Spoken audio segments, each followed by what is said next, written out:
الباطل له جولة ثم يضمحل.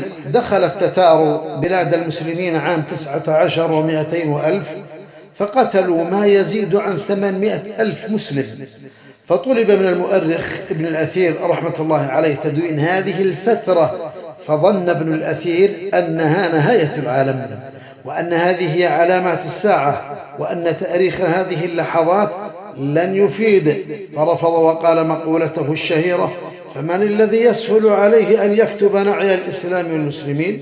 ومن الذي يهون عليه ذكر ذلك؟ فيا ليت أمي لم تلدني، ويا ليتني مت قبل هذا وكنت نسيا منسيا. بعدها بسنوات معدودة هزم التتار في معركة عين جالوت على يد الملك المظفر سيف الدين قطز رحمة الله تعالى عليه. ألم يقل الله جل وعلا: أولم يسيروا في الأرض فينظروا كيف كان عاقبة الذين من قبلهم وكانوا أشد منهم قوة وما كان الله ليعجزه من شيء في السماوات ولا في الأرض إنه كان عليما قديرا.